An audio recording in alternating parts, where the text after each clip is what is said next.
तो मार्केट्स में एक बड़ी खबर आई है। एक ऐसी खबर जिसका असर सीधे हम सबके निवेश पोर्टफोलियो पर पड़ सकता है। यही है वो खबर। इस एक लाइन ने मार्केट्स में एक नया तूफान ला दिया है।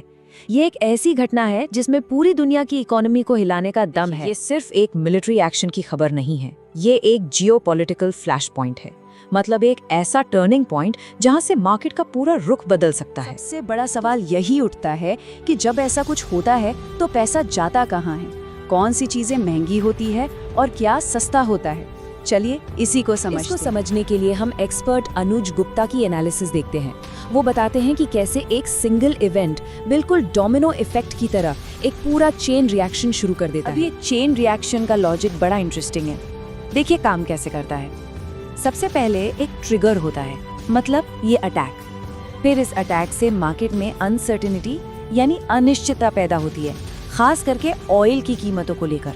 और मार्केट इसी अनसर्टेनिटी पर फौरन रिएक्ट करता है, जिससे एक स्पेशल तरह की मार्केट ओपनिंग की उम्मीद बन जाती है। ये गैप अप ओपनिंग आखिर है क्या? बिल्कुल सिंपल शब्दों में इसका मतलब है कि मार्केट खुलते ही प्राइसेस एकदम से उछल जाते हैं। ये इस बात का सिग्नल है कि मार्केट में अचानक से डिमांड बढ़ गई है। तो इस चेन रिएक्शन का सबसे पहला और सीधा असर पड़ने वाला है कमोडिटीज पर। चलिए देखते हैं कि कौन कौन से एसेट्स में तेजी देखने को मिल सकती है। इसका मानना है कि इस जियोपॉलिटिकल टेंशन की वजह से सबसे पहले क्रूड ऑयल यानी कच्चा तेल ऊपर जाएगा। और इसके साथ साथ एक और चीज होती है, जब भी मार्केट में ऐसी गड़बड़ होती है ना, तो इन्वेस्टर्स सेफ जगह ढूंढते हैं पैसा लगाने के लिए। इसीलिए गोल्ड और सिल्वर जैसे सेफ हेवन एसेट्स की डिमांड बढ़ जाती है और उनकी कीमतें भी। और यही ट्रेंड कॉपर जैसे बेस मेटल्स में भी देखने की पूरी उम्मीद है। कहानी यहाँ खत्म नहीं होती। जहाँ एक तरफ कमोडिटीज में उछाल की उम्मीद है, वहीं दूसरी तरफ एक बड़े स्टॉक मार्केट के लिए ये खबर उतनी अच्छी नहीं हो सकती। अब इंडियन स्टॉक मार्केट की तरफ चलते हैं और देखते हैं कि एक्सपर्ट संदीप पांडे के हिसाब से इस सिचुएशन का वहाँ क्या असर पड़ सकता है। यहाँ एक इंटरेस्टिंग ट्विस्ट है। पांडे जी का मानना है कि ओवरऑल इंडियन मार्केट स्टेबल रहेगा, मगर इस स्टेबिलिटी के पीछे एक बहुत इम्पोर्टेंट लेकिन छुपा हुआ है। लेकिन क्या है? वो है क्रूड ऑयल के प्राइसेस और निफ्टी के बीच का उल्टा रिश्ता।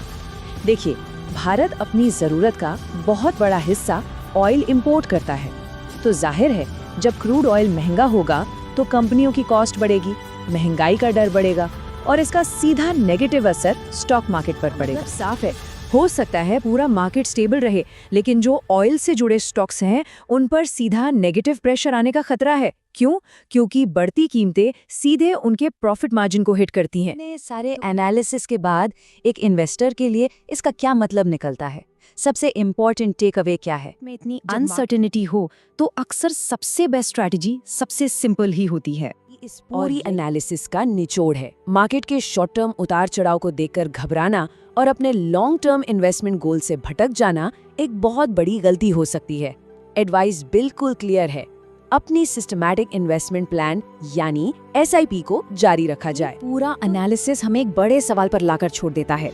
जब पूरी दुनिया में हो रही घटनाएं मार्केट्स को हिला रही हों, तो क्या डिसिप्लिन्ड और कंसिस्टेंट इन्वेस्टमेंट करना ही सबसे सेफ स्ट्रैटेजी है? ये सोचने वाली बात है। शेयर बाजार में निवेश बाजार के जोखिम के अधीन है।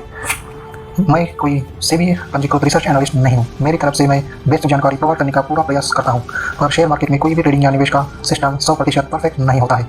इस वीडियो में दिखाई गई जानकारी से आपको शेयर बाजार में 100% लाभ ही होगा, इसकी कोई गारंटी नहीं है। आपको इससे नुकसान भी उठाना पड़ सकता है। इस वीडियो में दिखाई गई जानकारी को सिर्फ एजुकेशनल पर्पज़ के लिए समझा जाए तथा इसमें बताई गई जानकारी का उपयोग स्वविवेक से करें।